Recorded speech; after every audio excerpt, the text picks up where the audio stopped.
Okay. We're laughing because Jake just tried to start this and was like, I fumbled. So here's my take. Hi, we're here. Welcome to our podcast. Welcome to Biggest Fan. And today we are going to talk about some life changes for us, but not just current life changes, life mistakes, changes, growth, failures of the past few years that have kind of led us to this moment and actually led us to really what this whole podcast is about, which is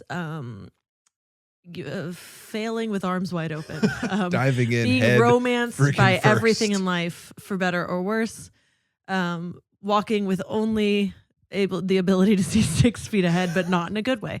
That is kind of it. I mean, yeah, the current situation that we are in was kind of the spark for you of seeing like, oh, what if we just talked about on this podcast part of our personalities, the blessing and the curse of people who just go all in. And I feel like before we jump in, though, I have to acknowledge that I now have a handheld mic, and I'm really happy about it. She was holding the stand mic, and I was like, why don't you just? I am a mother who needed a child in her hand. And She's now I loving her life. Anyway, so Jake's got the little old man thing going on. I've got my handheld. If this is the old man thing, I will fly the flag I've proudly. got the stand up ready to go. So I just felt like the elephant in the room needed to be addressed. Everyone noticed. So yes, as we've mentioned before, we knew we were like, okay, we feel like we're going to start a podcast. Took us a long time to figure out what it was going to be about. Over a year. And then a few months ago, or actually not over. No, I'm getting nitpicky. It was like 8 months. Because I know, nitpicky. forgive. A few months ago, we had one idea, which I now look back on and I'm like, losers, not as good of an idea. I still think it's actually pretty good. Yeah. Okay, well, that'll be round 2, our new podcast in 5 years. Our second podcast. But we found ourselves in the current kind of life situation that we're in, which we'll dive into.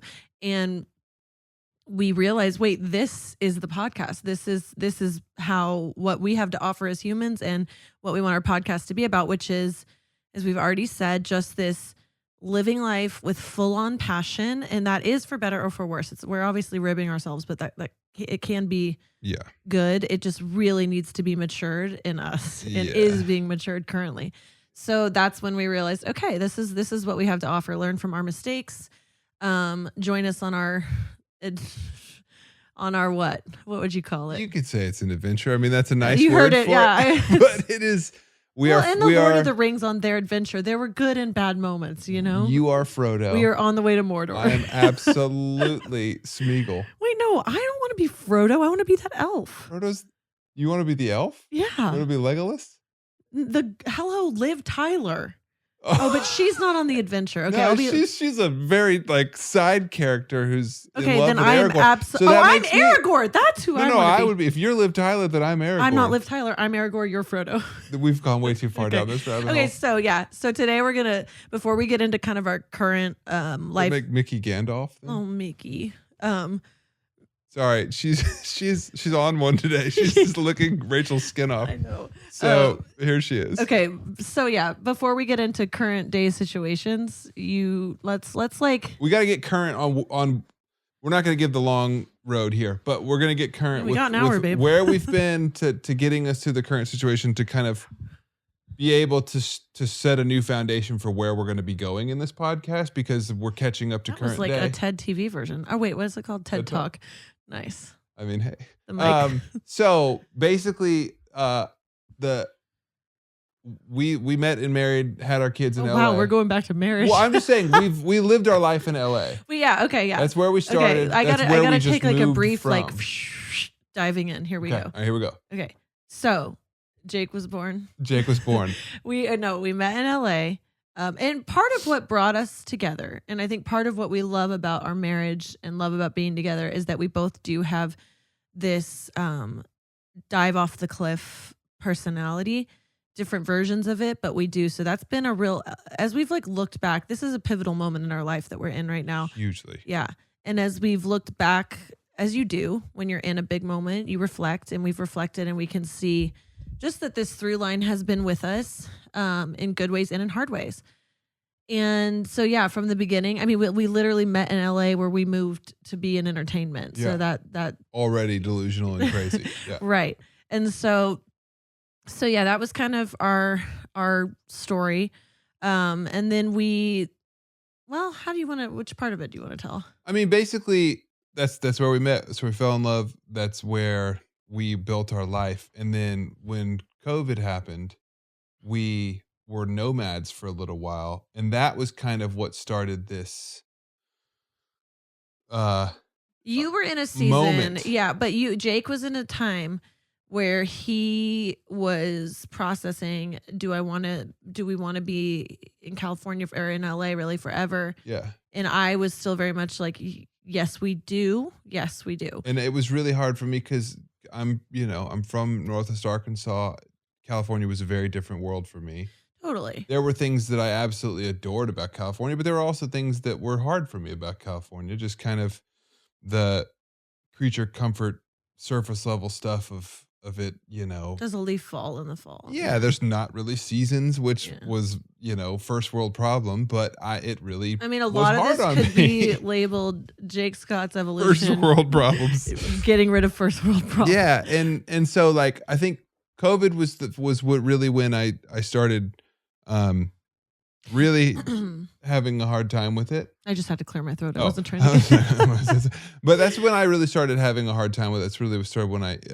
Honey, it began before that. Yeah, no, I was already definitely feeling it, but then COVID, we had this opportunity. The house we were renting was up for sale. Our landlord told us like, "Hey, you got to go by this day," and we were like, "Well, we're still."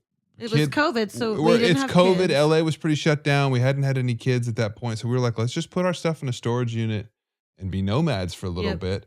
I mean, about 6 or 7 months during COVID, and then we decided we were moving back to LA. Yeah, things had, we had been out of LA for a few months, and it was just it was a very hard time in our life. It was for the world in general, and certainly for us personally, we went through so much during that time personally that it was the hardest season. We've touched on that before, but just really hard season. And so kind of being separate and being on our own really in the country was exactly what we needed. Yeah, it kind of gave us a place to get away and do some work that we needed to do. Exactly. And so which is just ongoing. It's not like, and then we were great. Yeah. But it was a starting point though. It was a starting point. So once we found out we were going to have a baby, and it also got to be Christmas time, it was like, okay, this was a time, but now it's time for us to move back to LA to find a house and on and on. And so, well, in the middle of that, this is totally par for the course for us.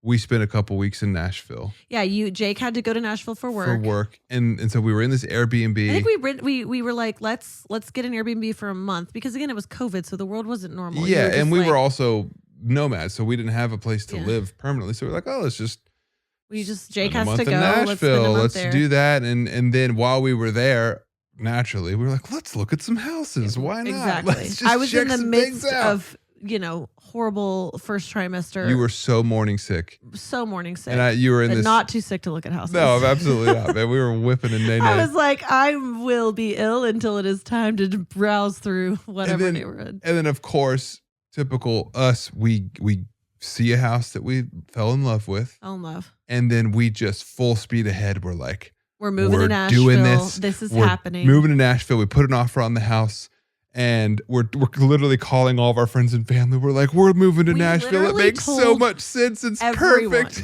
Within 3 days, 4 days before that, we weren't even going to look at houses. I was like in a bed all day, throwing up. You were very anti the idea of it at all before we went and saw that house. And then we saw the house. I mean, I was anti, to be fair, but my it was a beautiful house. Beautiful. And also, though, our delusions were very apparent in the situation, because it was a 100-year-old house, and we were like, but that's fine. We'll totally renovate the upstairs, go before a historic board for permission for certain designs we want to do.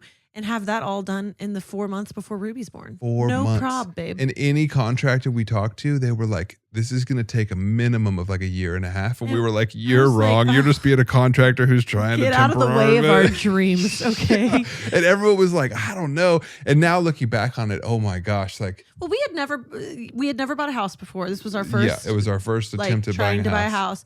And we'd definitely never renovated a house. No. We had no idea what that looked like. We'd never, lived outside of our own delusions. And I get we both get delusional. I get very delusional about timelines. I'm like, it'll work out. It'll be fine. We'll pull it off. It'll be good. We'll have this entire exterior wall upstairs and add a couple thousand square feet, it's like 500 square feet. Is what I'm putting on your gravestone. Yes. And it has gotten me.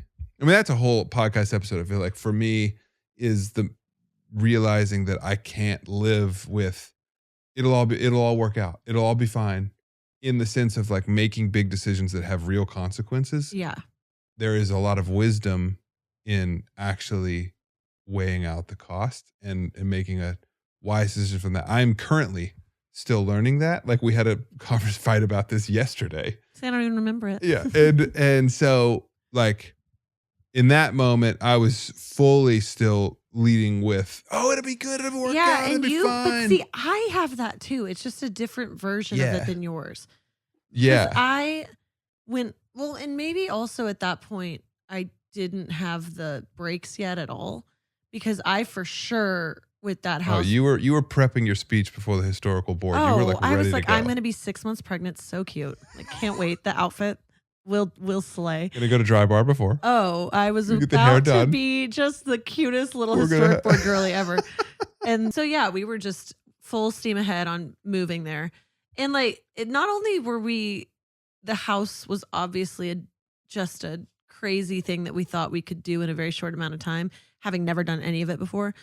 But also we had no plans prior to that week to move to Nashville.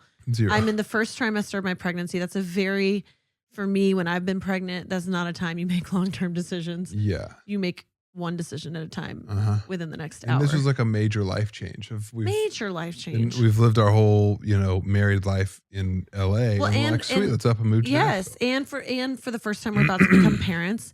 And again, we had been through this upheaval in our life and marriage that was very very pivotal season for us. Mm-hmm. So just a lot happening, but we decided that was the time to renovate a 100-year-old home in a new city when we'd never owned anything before. So we were about to become parents for the first time. Yeah. My goodness.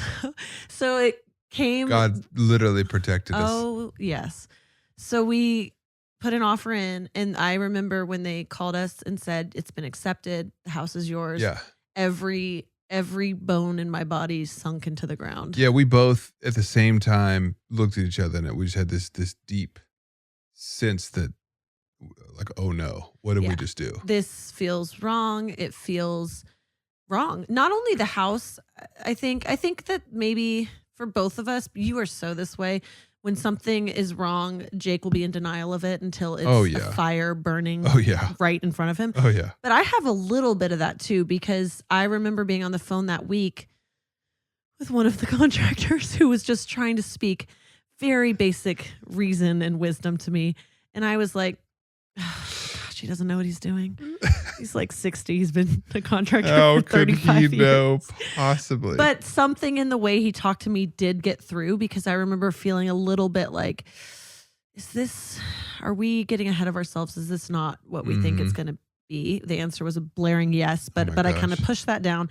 And then when we found out we got it, you're on the hook. That's when things always hit me, when I'm on the hook for something and I'm like, oh no. Oh yeah. I got to get out of here. Yeah. So we voiced it to each other, and thankfully at that point, there was no commitment. We hadn't even done an inspection yet. We hadn't done it. Well, we had put down the earnest money, which we got back. Thank God. But and this is also, everything we do is like 10 out of 10 drama. It's just so much drama. Every time we do anything. So we put the offer down, it gets accepted. We both have this kind of like come to Jesus conversation where we're like, I don't know if this is the right thing. We call our realtor kind of freaking out, and they're like, it's fine. We can back out of this. We'll throw it on the inspection. And so we're like, okay, cool. And so not only do we back out of this, but we hightail out of town. We pack our bags. We end our Airbnb thing like 2 weeks early, and we're just like, we're getting out of here. We're going back to literally Fayetteville. Driving 8 hours in the night. Through the night. It's so much drama. We get back to Arkansas. And we weren't fully out of the house yet. They were like, let's do the inspection, see how the inspection goes. There's always, that can always be, there can always be, especially with this kind of house, a reason why you get out of it due to the inspection. And there was nothing, there was enough in the inspection that confirmed what we were already feeling, which is this is a huge project. We can't do this. So once beautiful house, lot of work. But we get back there, the inspection happens, and that only confirmed we can't do this. So we said, okay, we're backing out of this offer. And the next day, a snowstorm hits. Oh yeah, classic. But this is literal. So and this is our favorite thing in the whole world. That the drama of, a snowflake falling on Jake's cheek while we're crying, saying, where are we going to live? I don't even remember at that point where we were at. I know we knew we weren't going to live in that house, but I feel like everything was kind of on the table. And this is very, very symbolic of where we are today, learning these lessons yet again. But then we ended up just having a big old come to Jesus the day of that storm and realizing probably this needed to happen, that we need, especially for you. We are going to go back to LA. That is where we need to go. Yeah. We are going to recommit. And I think for you, because you had been dealing with, what would you call it? Doubt. It was just not content. Yeah, it was discontentment for sure. I was only able to see what you didn't like. What I didn't like. And I think that's another thing creature comforts that I've really been learning is like, what is the difference of preference versus this is a real thing I need to put weight on and like this is affecting my quality of life. Yeah. As someone who is, trying to be a husband and a father and like set my family up for success and put us in a good position, like I need to unlearn this just complete obsession with my own preferences and my own creature. Like, yes, LA doesn't have a really vibrant variety of seasons, but it's spring all year long. Like it's okay, bro. You're going to be fine. And also like, certain things, it's crowded. It's a big city. I grew up in a small town. I prefer these certain things. And although those things are important, and it's not like, those don't matter at all. It's not something you base your life off of. No. And I do think there's a difference, though, in the things that are surface level versus the things that truly go deep and really affect you. And that's what takes time to figure out. But I do think we've decided seasons will not be one of the things that decide where we live. That will never drive, weather will never drive a decision for where we're going to live again. And honestly, it didn't this time. We're getting ahead of ourselves. Yeah. But he had really let, I think, things like the weather in LA, which sounds. Oh, it's so first world problem because it's perfect weather in LA. Yes. However, it's fine if that's not your jam. People like seasons. Yeah, that's a normal thing. And I also think I was making it way too big of a deal. And it wasn't just that, though. There's a pace of life there that can be hard for your... Naturally, yeah, right. So some of it's not all you being Mr., comfort boy. But at that point, we both realized, okay, we are going to go back to LA. We are going to, have different attitudes about it. Mm-hmm. And that's what we did. We moved back we found a house there. We moved back. And the most amazing thing to me about that time, we really prayed into that. Like, is this a ton. Yeah. Is this where we're supposed to go? We were starting to wake up to no, I think we were still pretty asleep to our craziness. But we were definitely at least like, we just backed out of a house in Nashville. We need to slow our roll. Mm-hmm. But then we didn't, because that very day we didn't slow our roll at all, we were moving back, and redirected. here's a house that we want there, and we're going to fly out and try and put an offer in. And went 100,000 miles an hour. Didn't even slightly. We were still F1 drivers in the right direction this time. Wrong, Yeah, but I mean, I think for us at the time, and honestly, we're just now learning this lesson, and this is what 4 years later. Yeah, 5. We just let that drive the ship. We let this. The excitement, the passion, the romance. Yeah, the romance. You kind of get a whim and you just ride the wave all the way there without kind of stopping to say, okay, cool. I feel that. That doesn't mean this is the destiny of my life. I just need to weigh this, accept this. And look at other elements that add into this decision versus just our feelings about it, But the great thing about that time was that was exactly where we were meant to go. We were very much. We needed to go back. Oh yeah, we did, and it was those. Let's see, because spoiler alert, we've since left LA. This was, we were there. We bought a house, and that's where we had our first two kids. I keep forgetting I'm pregnant. That's about to be number 3. Yes, but and it was just very, very right. I think for a lot of reasons, one of which you did get to have just a new relationship with the city that we really truly love so much. Oh yeah.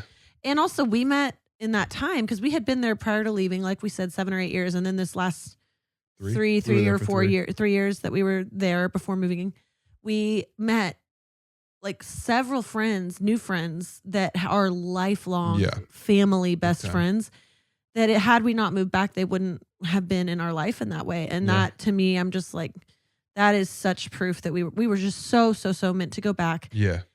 And so we did, we skirted out of that almost wrong decision, got into the right city, into the right place, and just so many beautiful relationships. Mm-hmm. So that was the next few years. We had 2 babies. Life is transformed.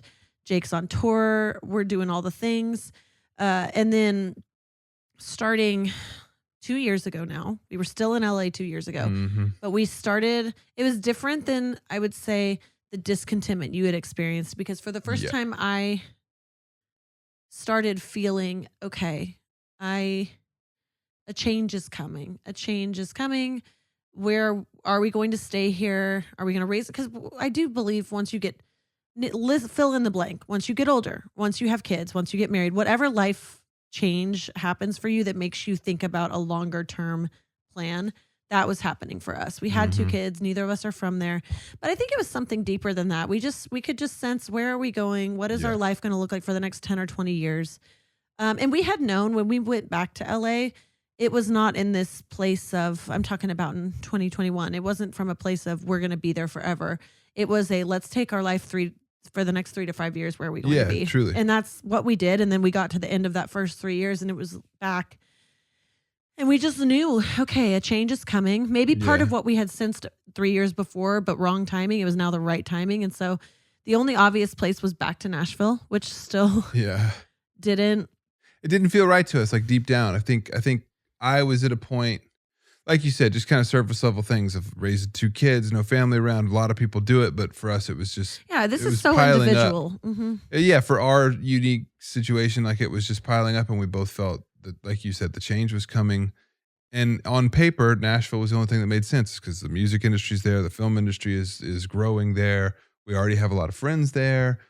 It seemed like a no-brainer. It seemed like a no-brainer, but something deep down felt wrong. And we were praying about this a ton. We were just being like, God, you got to show us what to do. I also think where to go. We both felt we don't want to go back to that place we had been in for a couple of years of circling the same conversation of, are we staying? Are we going? It's just, it gets old. And so we knew, okay, we need to have this conversation, but we do not want to do that same kind of cycle again. And so we said, let's give ourselves until Christmas time of that year to really think through, are we staying? Are we going? Once we decide, we're done talking about it. And so we were on a plane on the way back from Arkansas to LA, and that was like our deadline. And we were separated, and I was holding Shepherd, and Jake had Ruby. And I remember, for whatever reason, I was in like the back of the plane, and you were in the front of the plane. Ballin'. Also, there was a long delay. I remember it was 5 in the morning. We were for chilling some reason, on the tarmac for like runway. an hour. Yes, and Shepherd was sleeping. And so I just had time to be like, we're still right where we were before, 3 months ago when we set this deadline or however long. And we still don't know where we're going to go. Just, God, where are we going to go? And I just felt the word Fayetteville, which is Jake's hometown. And it felt like this piece of the puzzle that came into place that was the missing part the whole time. It just felt so right. It's one of those things that when I felt it, I knew I couldn't unfeel it. I couldn't unknow it. And yeah, it was just right. And we had discussed, because Jake obviously loves his hometown. I've always loved his hometown. We've been married almost 10 years. So I've been coming here with him many, many years. I've always loved it. And so it wasn't like, what? It was only like that because it's not an obvious place to move with the work that we do. You know, it was not at all. It made no sense on paper. No sense on paper. However, I will say COVID was changing things where a lot of people were leaving and you could do a lot more remotely. Especially, I can speak for the music industry. We all learned how to work remotely very well. So it wasn't it wasn't as crazy as, if it were 2018 or something, but it still felt so left field. So obviously I had to maximize the drama a little bit over that flight. Tell Jake, feeling something big. Yeah, she's sending me these cryptic texts. Cryptic. I had to torture him for our 45-minute flight to Dallas before we connected to LA. So I obviously tell him. He's shocked, but we've been married long enough and we're so connected, but also I knew it really felt like God saying it. And so I knew he was going to take it just intuitively in the way that I did, which he did. Like, this just feels right. Yeah. And so for the next few months, actually, we did do this part right. We prayed. We didn't talk to anyone about it at first. We told no one. We prayed about it. This was December. And now this is Jake's personality. He was like, well, let's move in February. And I was like, you're psycho.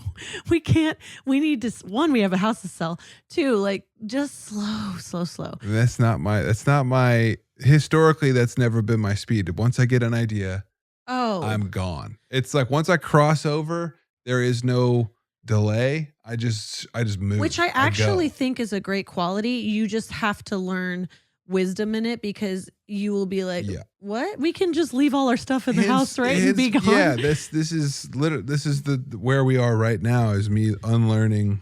Well, I guess learning to add some wisdom and maturity to that quality, because I agree. It's a great quality. It's benefited me a lot in work and my career, but it definitely has led us into some catastrophic moments. Well, I do think that's one area where our differences are good, because I am always the bumper to you in that, or no, what's the word? The brakes to you in that.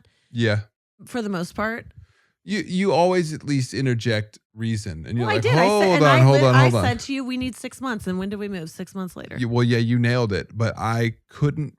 At the time, I was like, how could we possibly stay 6 more months? Like, we have to leave now. He's We're like ready. A kid where it's like, it's not Christmas yet. Yeah, no, literally. And it's literally December 23rd. He's like, I can't wait that long. But I mean, honestly, that you're totally right. We really prayed about it a lot in that season, and we felt just the more we prayed about it, the more peace we felt, because obviously you get this initial moment of excitement, and then enough dust settles and you're kind of like, wait, are we out of our minds for doing this? We're leaving our entertainment industry city of Los Angeles, which we love, which we absolutely love. Los Angeles.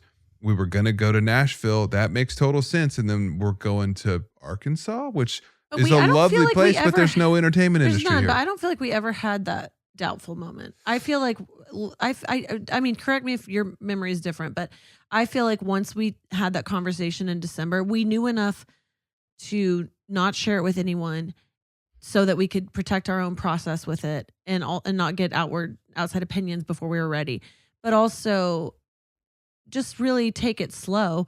I don't feel like there was ever a moment where I think we maybe in our head had the conversation of, wow, this feels really random, but deep down we always knew it was right. There was a deep sense of peace that it was the right thing to do, even though anytime we told a friend or anybody like that, they were like, are you what? Yeah, some of them, but we had so much support too. Yeah. So much support. And I think a big part of another area of growth in another episode for sure is letting go of the need to be understood by anyone. Oh, I mean, highlight that as an episode. That could be a series. There's always going to be people who maybe don't understand you, or maybe just actually fully disagree with you, but you got to let most of that go.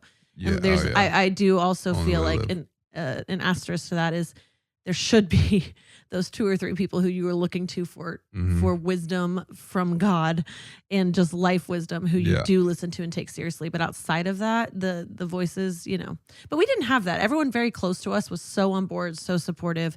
As we started telling people, our families were on board, our best friends were on board.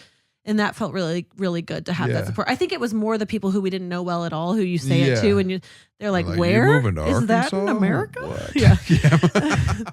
And it felt like that. Those were the harder voices for me, which is funny because they matter. The people who aren't close to you, like, letting that go is part of my life. Journey. Yes.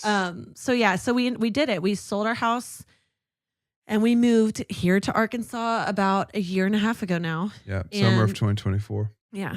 And it was really such an easy process moving. Yeah. We sold our house very easily. Thankfully. Yeah. So yes. Sold our house easily. The same place that we lived on Jake's parents' The barn. We moved back into there and we've loved living there both times. It's a beautiful place to live. Our kids were thriving. They are immediately with family because Jake's parents are here. My whole family is either 2 hours away or 4.5 hours away. So just really so easy, very drivable. Yeah. So we kind of had some immediate huge benefits of. Yeah. You go from this thing where like we had no support to so much support overnight. And our kids specifically thrive in nature. So they were just out running around. I mean, having the time of their lives. And so we really were feeling this breathing room of, it also felt really good to have made a decision and we were right. And it was a right decision for us. And we felt the fruit of that right away. So that was kind of when we were like, sweet, now we'll make the decisions from here. We know our future and for the next 20 years. I mean, yeah, you keep going. I don't want to cut you off. Well, I mean, that kind of brings us to our current day, which you start or I'll start. Well, basically, exactly like you just said, we get here, we're starting immediately feeling the benefits of, oh, this is great. We feel like we're where we're supposed to be right now. So obviously we need to be here for the next 15, 20 years. So we should definitely make some big time life decisions. Big time commitments that are going to plant roots here that are going to last a long, long time. And we never questioned it. No. We never went to God and been like, hey, we're here. Is this the long term? Is this where we need to settle? We just took it and we were like, sweet, this is what we're doing. Here's our plan. Next 15, 20 years, we just got rose-colored glasses on for certain things that we committed to and did not seek any wisdom. And the wisdom that we did seek that told us, hey, maybe slow your roll. We were like, you don't know what you're talking about. They went in the contractor bucket for me. I was like, these people figure this out once they grow up a little bit. And we literally after we've been here for a little bit, we were dead set on settling down and making, planting roots. And we avoided the people in our life who were telling us like, hey, take it slow. Maybe get a feel for Arkansas. Rent a house for a couple of years. Rent a house. See how you like it. You might not like it. And especially, I am a city girl at heart. That's what makes me laugh when I look back. I think because I was raised in right outside Dallas, Texas. I did go to a smaller college town, but college isn't the same, you know. And then I lived in LA for 12 years. Cities. So I'm just a city girl. And well, actually, I really want you to get into your process because I think it's really valuable to hear how much you had convinced yourself of certain things when we were living somewhere where the grass felt greener elsewhere. Yeah. And then you moved to that green grass place and it was like, wait, the grass is the same in every place. There's some dead, there's some alive, and I am just discontent everywhere. Yeah. Yes. Tell me when, yeah. I mean, yeah, I think we just not all of it was stupidity, or should I say stupidity is maybe harsh, but just that quality that we've talked about, that passion leading without I think it's two elements, without thinking it through in a wise way. But I also think we weren't thinking with long-term consequences. We could just see. Well, we made really, really long-term decisions without actually thinking long-term. Like we were like, oh, we like this right now. Sweet. Let's go make a 15-year decision right now without having given it. We were talking 25. Yeah, I know. We were talking like this is it. Yeah. This is our new home base for the foreseeable, and we'll just people who travel a lot. Where wisdom in our life early on was kind of like, hey, try out Northwest Arkansas, see if it's the right fit for your family. It might not be. And in my head, I was like, I grew up there. I know exactly what it's like. There's no trying it out. Like, I know what to expect. And I also had always loved it. It was a place that I really genuinely enjoyed coming to. I mean, before we ever had that moment, that plane day where I was like, okay, I feel that this is what I'm feeling. We had said, what if we spent summers there? It's just it's such a beautiful, creative little oasis of a town that there is a lot to love. And we just saw that and just didn't. I don't even think, here's the thing. I do think, and I'll speak for myself, I'm curious if you agree. I think through the long term. If I'm passionate about something, everything has to be positive around it. So it's like, no, that negative thing couldn't happen. No, this is only going to be good. I can only see the good, which maybe sounds nice. It's not, because you ignore things that you shouldn't ignore. And I also, on the flip side, if something's negative, all I can see is the negative.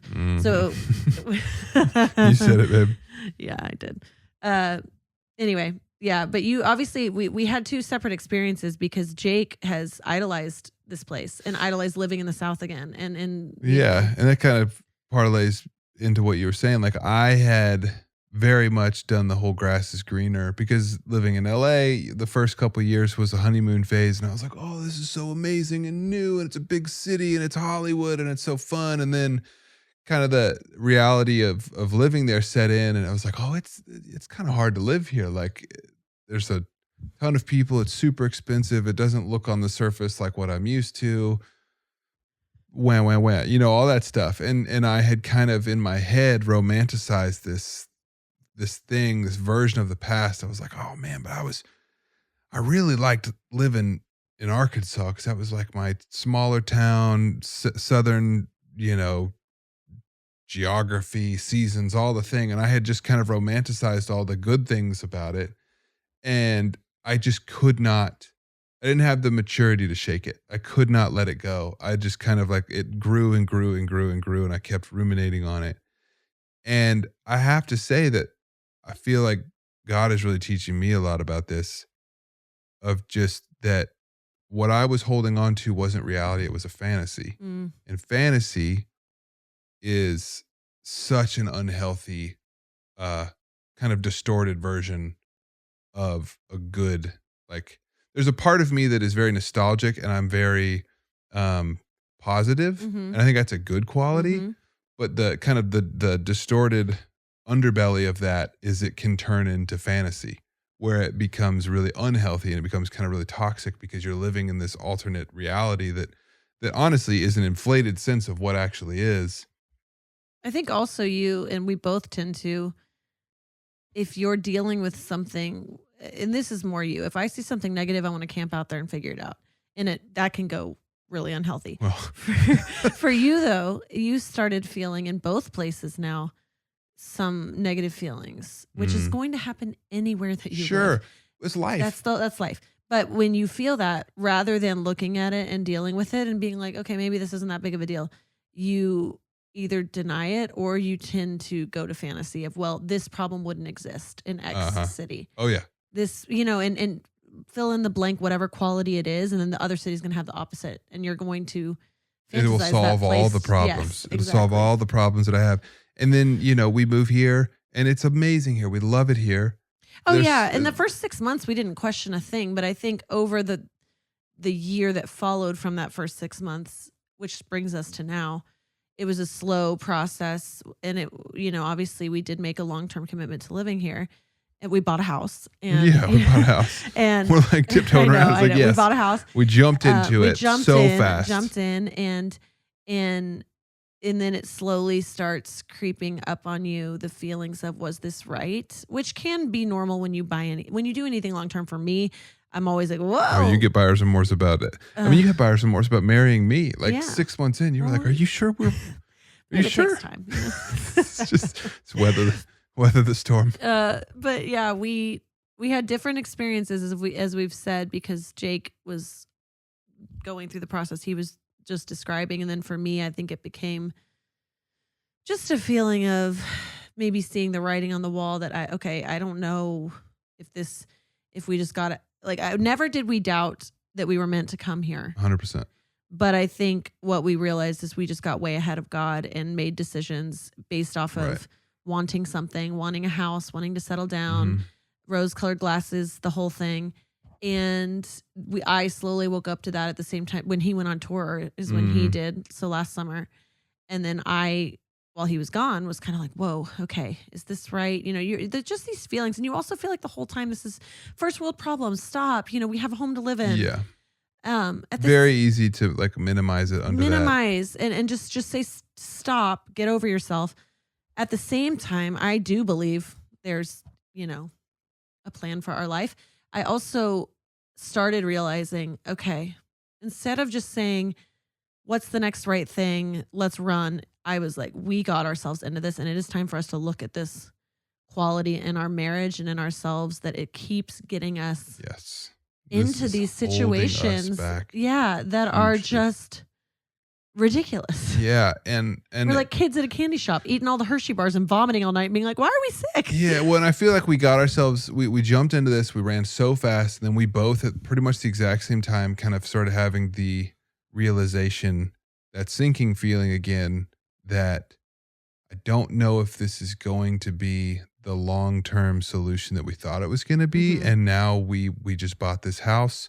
We've made some big time decisions, and we're both realizing that we just did all of that maybe out of our this own, isn't right. Yeah. And although we're here, maybe we weren't meant to come here for 15, 20 years. Maybe it was to come for 1 to 2 years. Maybe this was a season rather than a life.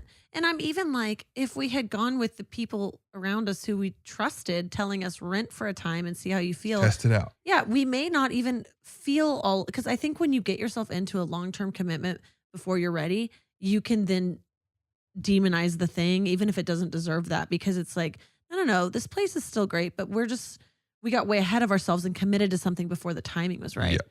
Yeah. And before we really knew what was next. And I laugh because I know so many people, families who've left LA and gone one place for a little bit of time and then either moved back to LA or gone to another city. Because I do think, I think when you're leaving such a huge life season like we did, and this isn't everyone, but again, I know a few families who this has happened with, you almost need a breathing moment. You might end up in that place you go, or it might just be, okay, because our kids are still young enough, we can bop. Ruby's not in kindergarten. Yeah, but we're getting to a point though where it's time to. Well, and I feel like that's kind of what we're going through right now. It's just learning this lesson now that we're here again, and we're looking at each other and we're like, how did we do this again? We got so ahead of ourselves. We rushed into this. Even worse this time. Way worse. Yes. And so I think for me at least, I'm like, okay, I want to finally kind of learn the hard lesson of maturity of saying, hey, before we just run headfirst into this immediately, like have the passion, have the feelings. That's a beautiful quality. Now introduce some wisdom. Find people who are going to poke holes in this. Find people who are going to say, hey, slow down. This is great. Why don't you think about this and pray about this for like a few months to see what actually feels right, rather than you get an idea, you jump off a cliff.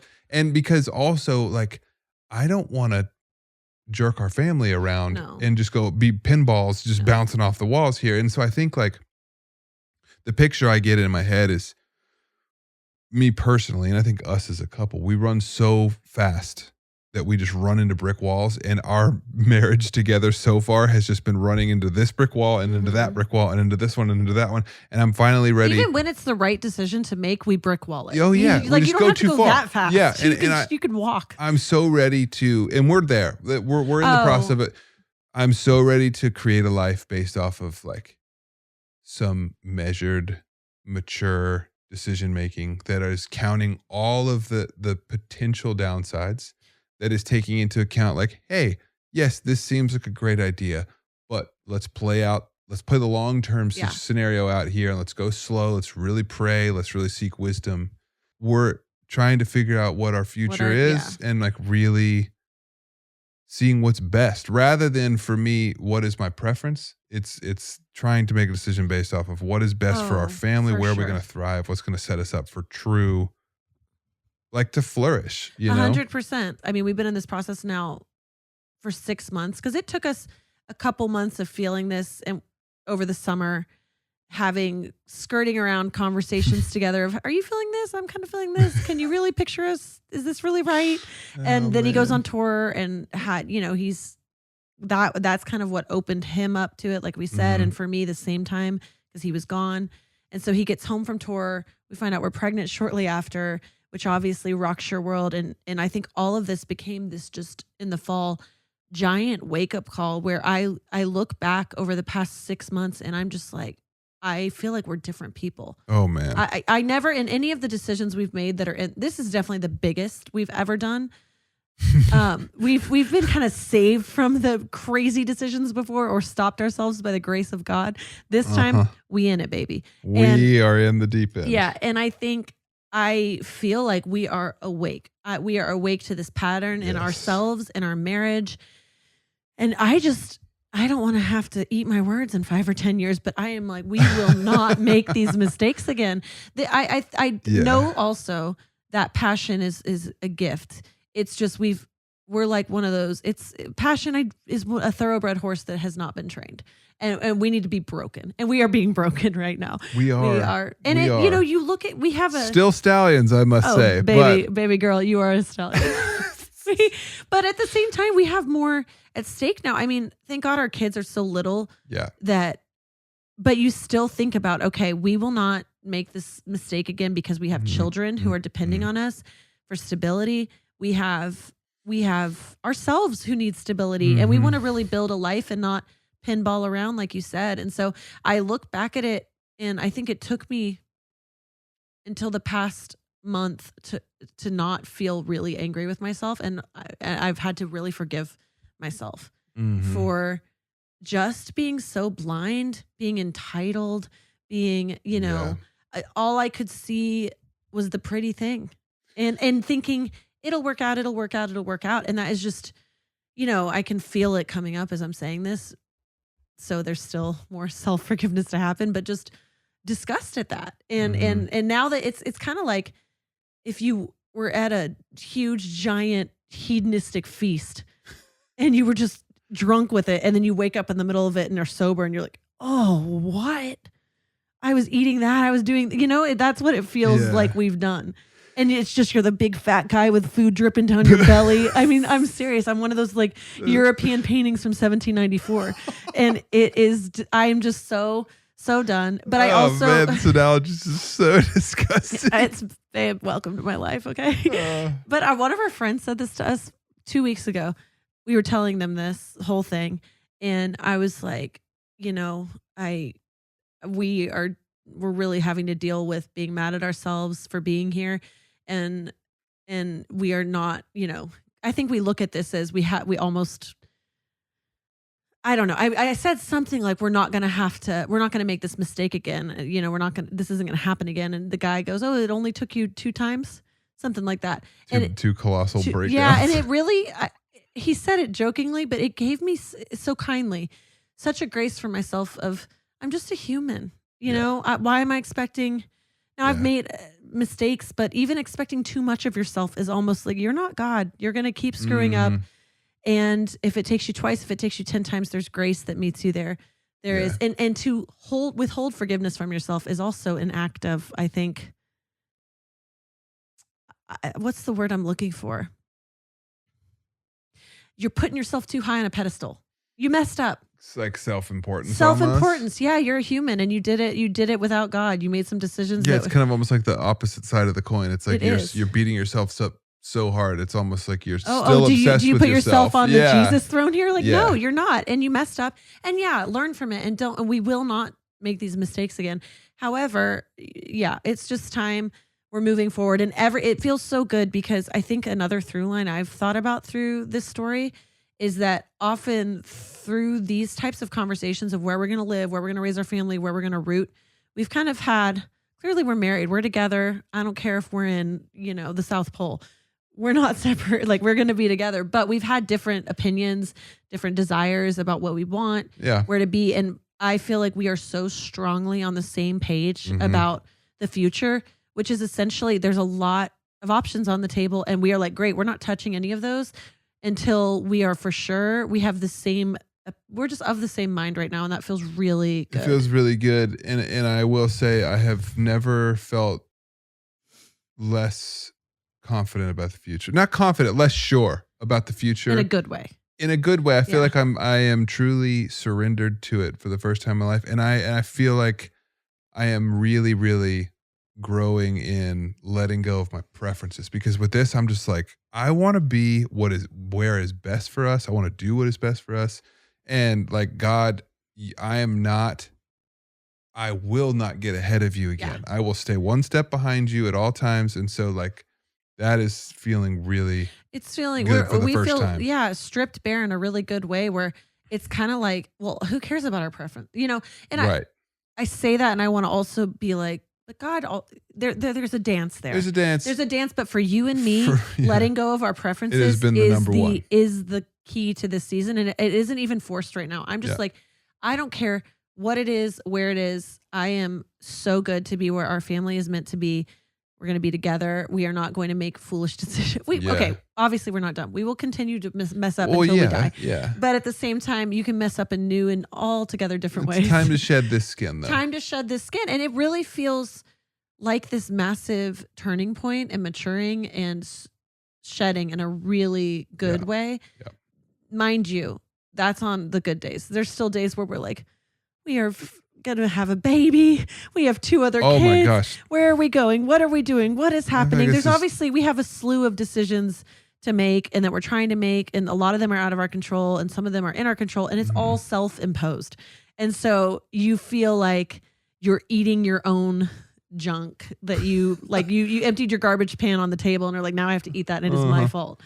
But that's where we are, and we are humbled in the best way.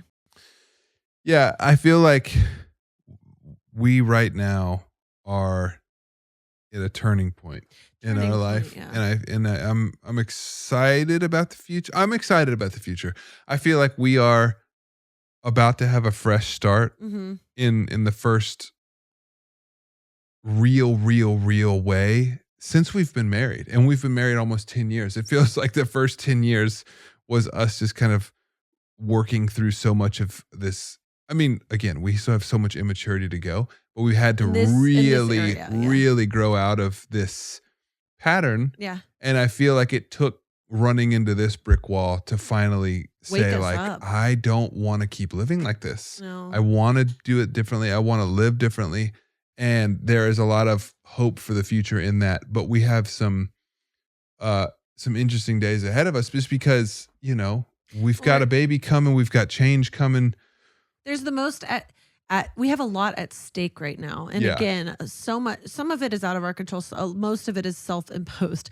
So we're not. But that's a good thing. That's a good way to say, like, the stakes feel so much higher now because there are not only just the 2 of us dealing with the consequences of it, but we're about to have our 3rd child, and like, they are along for this ride with us. And I don't want to run them into brick walls. I can't even, I wish I could show the inside of my brain to show how much it feels like, I think more than any other time in my life.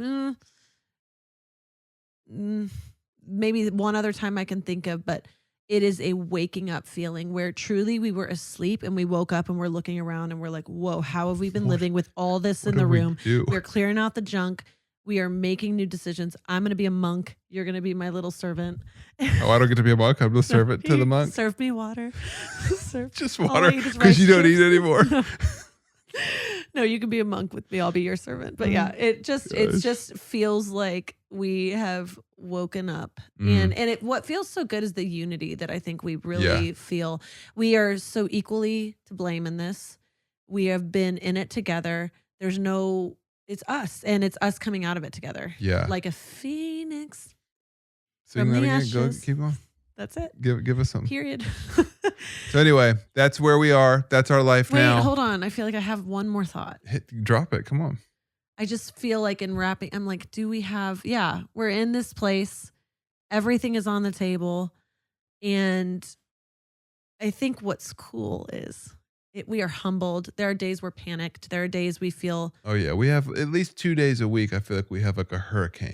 Where we're just both like, what have we done? What are we doing? Where are we going? What is our life? This baby's coming. What's our future? And we also feel the thing that I think we're both battling is feeling just stupid, feeling, and also then entitled around it, because it's just like, this is all the things you can imagine. We're feeling all those things, and yet through it, still feel that passion, baby. Oh, still I am fired up. Still like, what's next? Jacked. I will yield. The cool thing is, and maybe this is passion starting to be refined and matured, is if it was, this kind of could be a toxic drug before, now it's something that's actually going to be good for me. It's like, okay, that's part of it, but this can point me in the right direction instead of sometimes destroying my life. And I think it's a beautiful quality if it is held correctly. But if it's almost like the passion has to be in the passenger seat, and we have totally let it drive the car. Yeah, like children. Yeah,